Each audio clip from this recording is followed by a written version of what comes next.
Welcome to another episode in our Not a Director's Cut series. Can you believe we're already on episode 5? I want to thank you guys so much for watching these videos, interacting with us in the comments, and asking for more. Today, we are discussing Just My Bill. Are you ready? Let's go.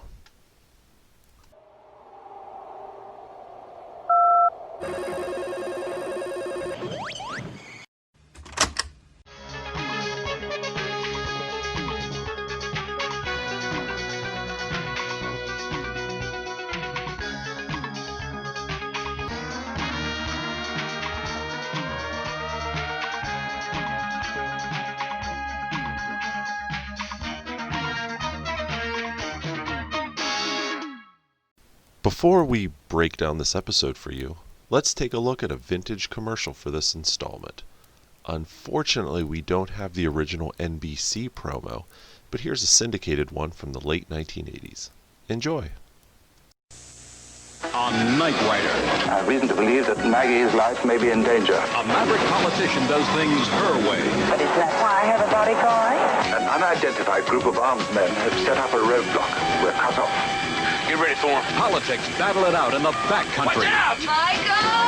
It's high-flying action Can we take a direct hit? I prefer not to find on out. Knight Rider.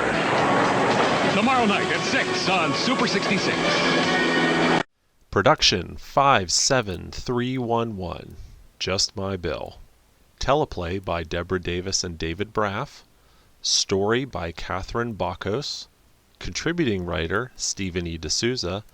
Directed by Sidney Hayers. This episode originally aired on NBC Friday night, October 29th, 1982 at 9 p.m. It was filmed September 22nd through the 30th, 1982. That's 8 days. And if you'll notice, it was actually filmed while the pilot was airing. This is the 5th episode to air, but the 7th to be produced. The synopsis reads as follows. Michael and KITT guard a controversial senator opposing a power water bill. And hey, any 80s TV show where the episode is about controversial legislation is okay in my book. A couple interesting things to note about Just My Bill. Catherine Bacos, who had a hand in writing the episode, was brought on thanks to producer Stephen E. D'Souza, who worked with her on the old show Heart to Heart. And the character of Maggie Flynn was greatly influenced by activist Bella Abzug, who was an attorney that got elected to the U.S. House of Representatives. Catherine also intended to give KITT a political voice, one that opposed Maggie's views, so that the two could have spirited debates throughout the episode. But ultimately, that subplot was dropped. Catherine went on to say that she believed KITT was a Republican and Maggie a Democrat, and that was the source of their spirited debates. Also to note, this episode was the lowest rated all-new episode of the entire series, with a little over 12 million viewers watching. Now, if you get 12 million viewers in today's market, you've got a hit show. But back then, 12 million viewers, lowest rated episode of all time.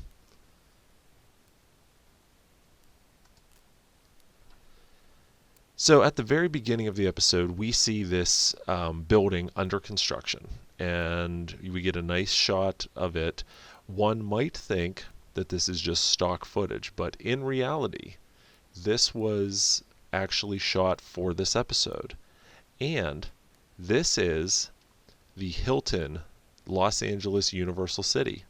The address is 555 Universal Hollywood Drive.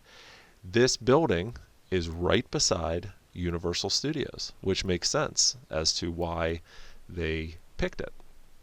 And if you look here at the skeleton, you can see how each floor indents in and then indents back out, and each corner is indented. And if we look at the building today on Google Street View, you can see that as well. There's another shot of it as we pan up. and Edward Mulhare on the top of it. And if you look over here to the right, you see the very top of the Black Tower, as it's called. And this tower was used, you see it in a number of Knight Rider episodes. This is the tower that's used in Fright Night for the production offices of Raging Sky. And this tower is also used in KITT the Cat. We see Michael walking into this tower, and this is Universal Studios right over here. And now we transition after Devin and Maggie's near death experience. We transition over to the semi, and this is the first time we see this view of the semi. We've seen the semi in previous episodes in Deadly Maneuvers whenever KITT was pulling into it, but we don't get this great side shot. The reason the trailer is white now, if you remember in the pilot, it was gold and black, and it said Knight Industries on the side with a Knight's helmet. Now it's white again. The reason for this is the trailer you see in the pilot was filmed for the pilot presentation, which we talked about in our pilot episode of Not a Director's Cut. That pilot presentation was filmed back in April of 1982. They filmed it. They took the presentation to NBC. NBC ultimately decided to buy the series. However, between the time that they filmed the pilot presentation and the time that the series went into production, it was a few months. So in that time, Universal Studios repainted this trailer to use for other purposes, other productions. And that's why they didn't save the black and gold paint job that you see at the end of the pilot. So when the series was picked up, they decided for whatever reason to just use the same trailer, the same Dorsey drop trailer, but they left it white for the time being. And it wouldn't be until executive producer Robert Foster came aboard midway through the first season in the episode Hearts of Stone that he would paint the trailer black with the gold stripe and the Knight chest piece, the paint job that is familiar to most fans as the semi. It's also interesting to note that there were only 2 GMC Generals used in the production of the series for the semi. This is the first one that was used from the pilot all the way through the end of the second season. This is a 1980 GMC General. At the start of the third season, in Night of the Drones, they upgraded it to a 1984 GMC General, and they added a fake sleeper cab. But we'll get to that whenever we get to Night of the Drones, way down the line. Taking a quick break from our analysis of Just My Bill, let's move into an alternate Knight Rider universe, shall we? You couldn't imagine anyone other than David Hasselhoff playing Michael Knight, Edward Mulhare playing Devin Miles, Patricia Mcpherson playing Bonnie Barstow, Peter Peros playing RC3, or William Daniels as the voice of KITT. But, as with any audition process, there were a number of other actors and actresses who auditioned for these roles but ultimately did not get them. So here is a list of those actors and actresses who were finalists for the characters in the show that we cherish so much. We'll start with the character of Michael Knight. Obviously, David Hasselhoff was up for the role, and he got it. But did you know, also up for that role, Stephen Bauer, an actor who had bit parts on The Rockford Files, Hill Street Blues, and the movie Scarface. Don Johnson, who of course played Sonny Crockett on Miami Vice just a couple years later. Also up for the role of Michael Knight, Phil Cocchioletti. You may recognize that name. He played Mario Lutenzo in Slammin' Sammy's Stunt Show Spectacular. He was also a guest on Dynasty, Kate and Allie, Sex and the City, and The Sopranos. Brian Cutler, another Knight Rider alum, was also up for Michael Knight. He was the bar manager in The House of the Rising Sun in the pilot. He also played Dobie in Custom Kit. Outside of Knight Rider, he was on The Fall Guy, Quincy, Mork and Mindy, The Rockford Files, Fantasy Island. Joseph Bottoms, another actor from Murder, She Wrote, Santa Barbara, Days of Our Lives, Walker, Texas Ranger. He was up for the role. And finally, our friend Jeff Osterhage. You guys know him as John Stanton from KITT vs. Car. He was also had bit parts on Dukes of Hazzard, T.J. Hooker, Matlock, Riptide, Simon and Simon, but he did audition for the role of Michael Knight. Moving on to Bonnie Barstow. Of course, we've got Patricia Mcpherson. We couldn't imagine anyone but her playing Bonnie. But did you know Mary Margaret Humes was also up for the role? She played Carol Reston in No Big Thing. She also had parts on Murphy Brown, Blossom, Matlock, The Fall Guy, T.J. Hooker, Riptide, The A-Team, The Love Boat. In addition to that, she was a series regular on Dawson's Creek. Moving on to the character of RC3, of course, Peter Peros, who got the role, as you know, but also Blair Underwood. Quite a famous name now. He was in 21 Jump Street, L.A. Law, Sex and the City, Agents of S.H.I.E.L.D., and he also played a street thug in Night of the Juggernaut. I suppose that was his consolation prize for not winning the role of RC3. He could appear in RC3's first episode. And finally, for the role of KITT, William Daniels. Can you imagine anyone but William Daniels being the voice of KITT? Well, I guess you could imagine Val Kilmer because we saw that. But we're talking original series here. According to Garin Barry, who was an actor, he was actually the photographer in the episode Custom Made Killer from the 3rd season. According to him, he was also up for the role of KITT. He was the voice of the Alex 7000 computer in an episode of The Bionic Woman. One day, Universal Studios casting director Mark Malice asked him if he would read for the part of KITT. At the time, there was no talk of anyone else for the part, so he left thinking he had got the job. He was a little disappointed to learn that William Daniels got it, but in retrospect, he thought it was the right move. Garin also appeared in episodes of Chips, The Bionic Woman, Simon and Simon, The Fall Guy, and Murder, She Wrote.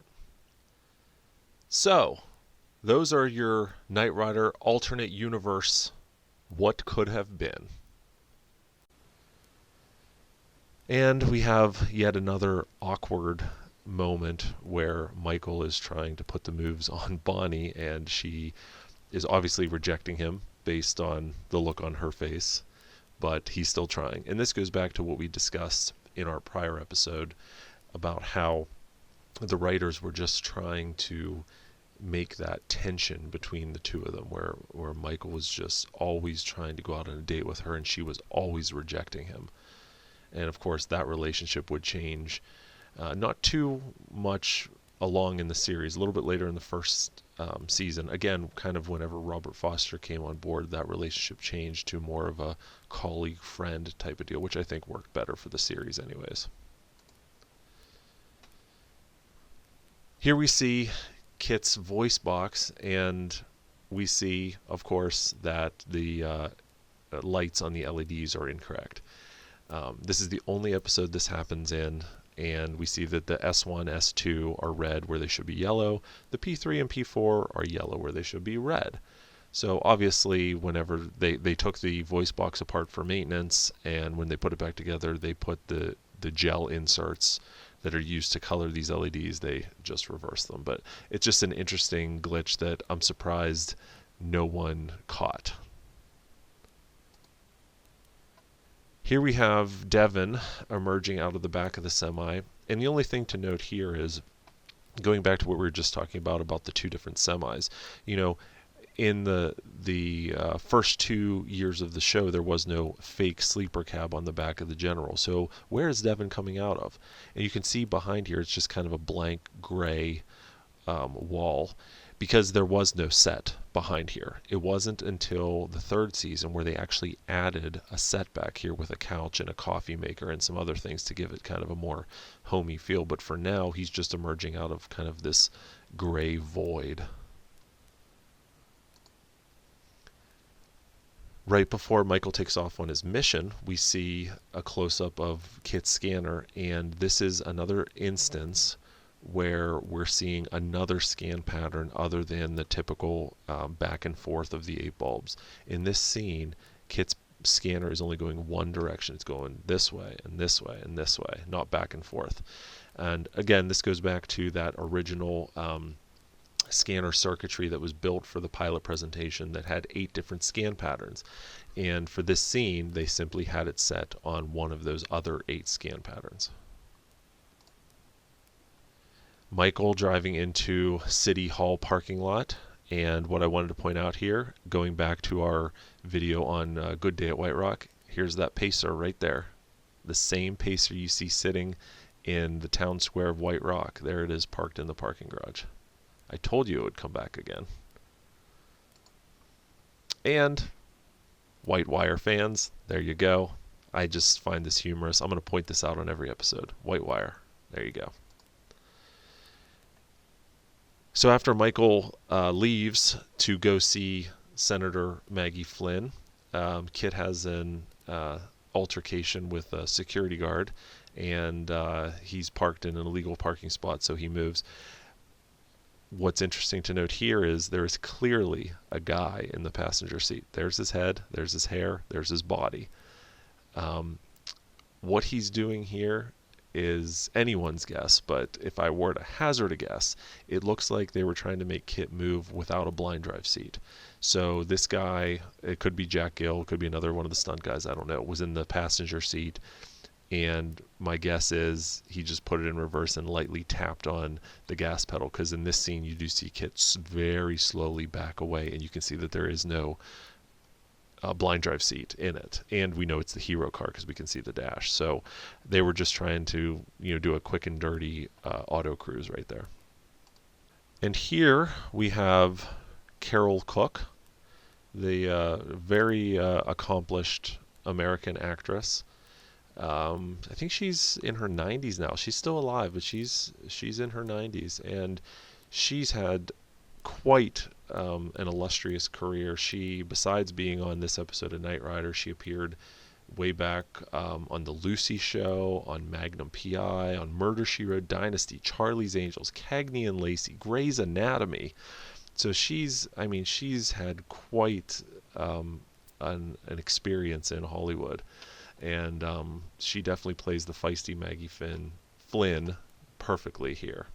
And here we have Nancy Gran, I don't know how her last name is pronounced, but another very accomplished actress, mainly known in the soap opera field. She was on the old 80s show Santa Barbara, and she's currently on General Hospital, has been on General Hospital for a couple decades now. But back in these days after Knight Rider, she was on Magnum P.I., Murder, She Wrote, Little House on the Prairie, Diagnosis Murder, Incredible Hulk, Babylon 5, Melrose Place, Seventh Heaven. So another just well accomplished actress. In this scene, we see Michael and Maggie getting ready to get in KITT. Michael's kind of looking for KITT, not sure where he is, and this is right before Luger tries to run them down in the parking garage. But this is kind of a blink and you'll miss it moment, but they're walking through here. Michael is talking on the comlink, trying to figure out where KITT is. Turns out KITT is right here, right there off to the left. And I know it's hard to see, but as we move forward, you can see the profile. There's the long hood. There's KITT right there. And if we, see, there's the front of him right there. And see, then we move forward and we see KITT driving from somewhere, other than right where they were. There was a cut over here to KITT self-driving. We can see this very, very crude PMD seat suit right there. And, of course, there's the pacer in the background again. And then we see Luger come, and he's coming through here and tries to hit them, but KITT cuts them off. But we know that car back there was KITT because that spot I just showed you beside where they were walking was right over here. So, they had it all staged, and they just had KITT kind of pull forward when that car came, and that's how they did that scene. And here we have Michael chasing Luger. Not too much to note here, except we've got a missing fog light grill here. You can see the triple fog lights here. You can't see them on this side. The fog light grill has fallen down on this side. This is the backup to the hero car. And it's worth noting that we're 6 episodes in. This car is one of still the 5 that they had for the series. They still had the 4 Trans Ams and the 1 Flivver car. No new cars yet. They're coming though. So here we are. Michael and Maggie are trying to figure out who was trying to run them down.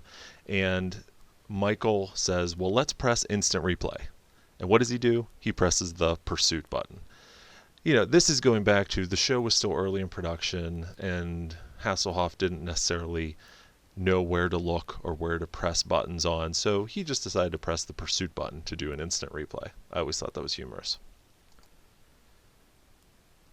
And here is, again, the backup to the hero car, the one that we currently own, and you'll notice that the sag, these are plexiglass turn signal covers. They covered the stock turn signals under here and just kind of gave KITT a more flush look. But on this car, specifically on this car, as the series progressed throughout the first season, these sagged more and more. And now you can see on both sides that they're just really, sagging down there on both sides. So it wouldn't be long until they replaced those and the sag went away. This is actually at Universal Studios, and if we were able to turn the camera this way behind KITT, you would see the giant Comtron doors that KITT crashed through in the pilot to come rescue Michael from the jail. And you'll notice in that scene, see these globes up here? So you'll see in that scene when KITT busts through and drives away, you can see these globes all lit up at night, and you can even see this portion of the building. Here we have Michael inside. This is actually stage 1. This is the same sound stage where they film the interiors for Devin's office and for the semi. So you're just actually looking at the raw set here. And if you look over here, here's a Knight Rider director's chair sitting there. And you got a makeup table and whatnot. But this is stage 1 at Universal. Here is the one and only instance of the surveillance mode being manually turned down. Normally, all you see is Michael press the button and the surveillance mode starts to cycle up and cycle down. In this one scene, Michael is turning a knob and the surveillance mode is decreasing, and that's how he's turning it off. We never see that again in the entire series. And here's what I was talking about. KITT's driving away. Here's the other globe, and this is where the same road you see KITT breaking out of the Comtron building. Here's Luger at City Hall getting ready to drive away, and this is an interesting scene because it appears that they're actually using a real legit California license plate. For the most part on all of these series, they use prop license plates that weren't actually real. But in this case, it looks like this is actually a real plate because they taped over the California letters, and they also taped over the frame which showed the dealership it came from, Walker something. So for some reason, and we don't know why, it looks like they used a real California license plate for this scene. So here we have Jane in KITT with Michael, and what I wanted to point out here was notice the headrest. Notice how it's blacked out. This is something that you didn't see early on in the pilot and whatnot, but very quickly they learned that whenever they do their blind driving, they're going to sit behind the seat and look out this hole. Well, we didn't want to see, the viewers didn't want to see eyes in that hole. So what they did is they covered this with a mesh that allowed the stunt drivers to see out, but the viewers to not really be able to see in. And we're lucky enough to own an original seat with that original blackout still in there, so you can see exactly the material it's made of and how they did it. But this is a good look at the blackout that would become standard on all the Knight Rider cars going forward.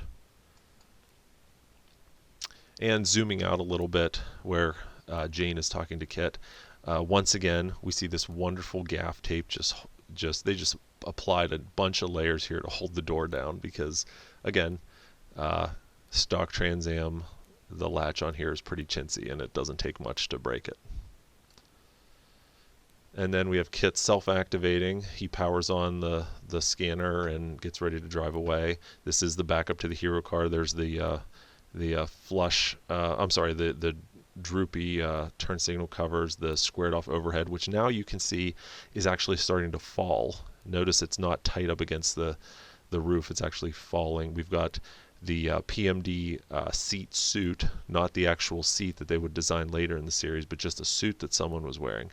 And then of course this is not Nancy playing Jane. This is, as we zoom forward, some other stunt lady. But we can see here the seat suit, and you can even see the guy's hand here just a little bit. And then after they catch Brian Owendorf, we see KITT backing up.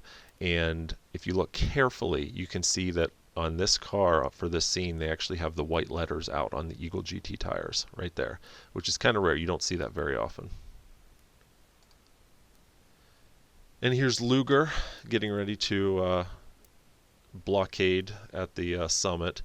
And anytime you want to know what the fate of a car is going to be early on in an episode, just look and see if there's a roll cage. Look at this one. This one is heavily roll cage. There's a bar straight up through the top. That tells you this car is going to flip over, and sure enough, it does. This building, this house that's used in this episode as the Foundation retreat, we're going to see this again in the very next episode. Right now, in this episode, it's pretty much stock footage, but in the next episode, Not a Drop to Drink, it's used as the ranch there. But fans of the old TV show Matt Houston will recognize this as Matt's ranch on that show. And for years and years, we've been trying to identify where this place was. And a friend of ours named Thomas, he's a big fan of Falcon Crest, and he's studied in depth a lot of these locations. He emailed us earlier this year and finally identified where this house was. Unfortunately, it's no longer there anymore, but it was a ranch that used to be in Thousand Oaks, California. It appears it was torn down in the late 80s to make room for new housing developments around a golf course. So unfortunately, it's not still there, but at least now we know where it was. Here we have KITT crossing this one-lane bridge with a white guardrail on both sides. This is actually the entrance. It's in Newhall, California. It's the entrance to the Newhall Orchards. Near Highway 1 or off of Highway 126. This was another location we looked for quite a while. Newhall is this area was used, not in every episode, but nearly every episode of Knight Rider. Anytime you saw KITT away from the city, it was in this area. This was a completely undeveloped mountainous area that they used in tons and tons of shows and movies back in the 80s and 90s, but Knight Rider in particular used it extensively. So yeah, there we go. There's a close-up of it. This is also the same bridge that we see in No Big Thing, where KITT turbo boosts over the stalled camper. He jumps right over this bridge. And Luger and his team are getting ready to start their blockade. And one thing to note, all the license plates, most of the license plates in this episode are nondescript. They're not California plates. They're just these odd colors with no state listed. Usually in the series, they'll have fake prop plates that are blue with the yellow letters that say California, even though they're not legit California plates. But in this episode, most of the plates are a different color and they don't have the state listed. So they're very, very nondescript here. And here's a perfect example of that. And here's another one here off to the right.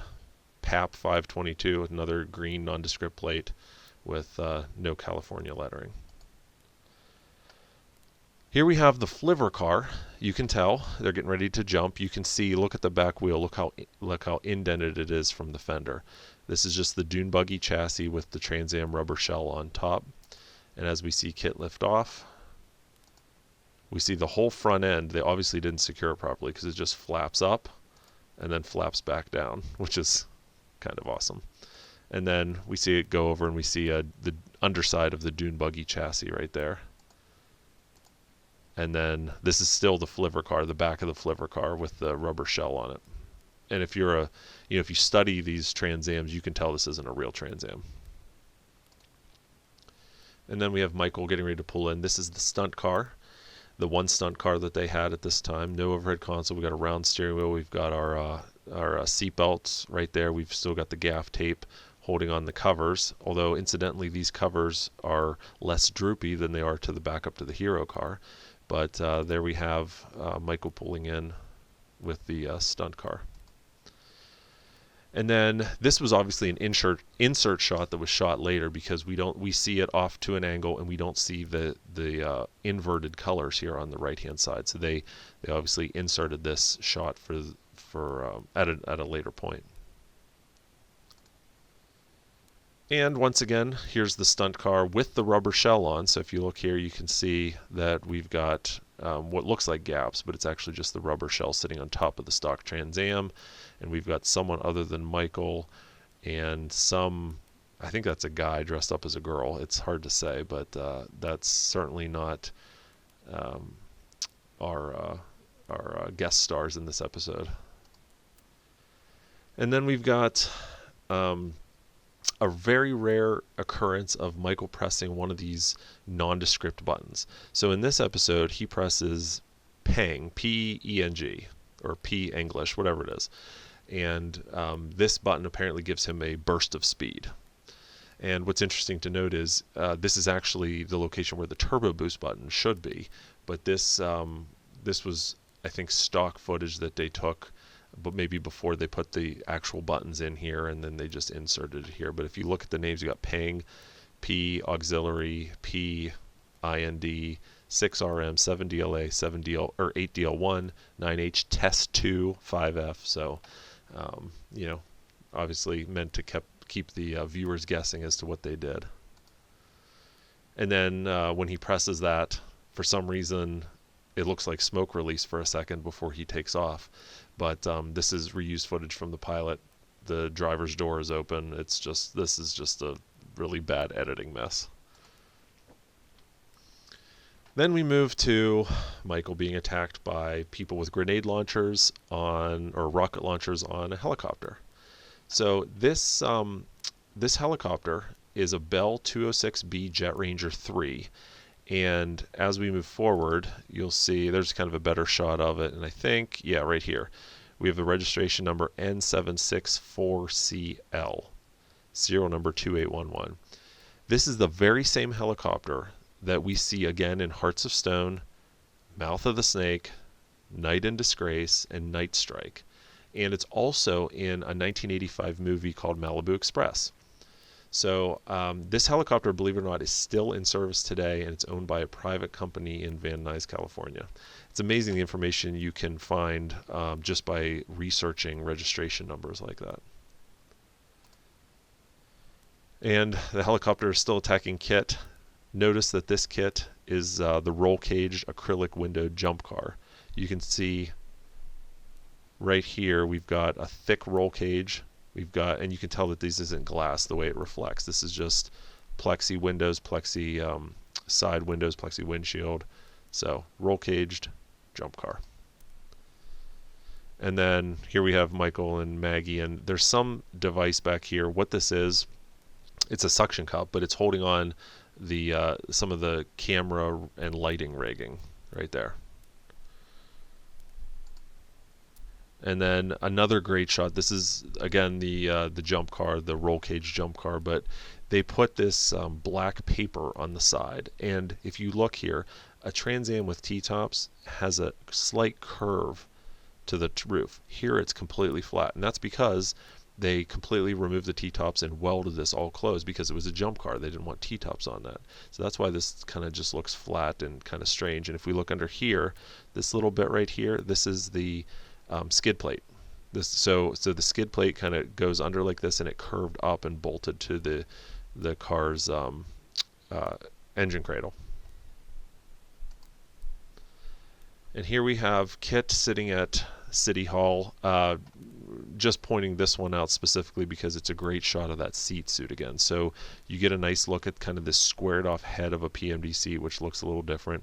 You see a bulge back here, which is just a guy sitting underneath a hood, and then the flap here to just hide his body, and his two arms would stick out on either side with gloves on that look like the suit, and that's how he would drive. And then towards the end, the stock footage here of KITT driving. Universal Studios is actually right up here, but this footage is used in a number of different episodes. The one that comes to mind right now is Merchants of Death. But I always like this scene because you see KITT passing another 82 Trans Am here, a blue one with a rear wiper. So, yeah. And Michael, Devin, and Jane heading to the restaurant, talking to Maggie through the phone. We see a nice look at the camera rig right here. This is the one and only time in the entire series where Devin rides in the back seat. So that's kind of interesting. Oh, and it should be noted, we didn't go over this earlier, but there's a couple different people in this episode that are seen in other episodes. So we have June Christopher, who played Miriam in this episode, returns again just a few episodes later in the final verdict. Fitzhugh G. Houston, say that 3 times fast. He was the assembly speaker towards the end, and he returns again in Brother's Keeper as a parole officer. And Alex Kubik, who played Luger here, he's in Big Iron. You see him as one of the bad guys driving or flying the helicopter towards the end, and then he's also in Junkyard Dog as that infamous Mike Zermagian, the infamous arsonist. So he appears 2 more times in the series. And so KITT pulls into this restaurant, and one thing that I want you to note, besides this pretty nice looking Camaro, maybe a Z28 right there, is if you look way in the background of this scene, so KITT's pulling in here, if you look way in the background, see this auto electric building?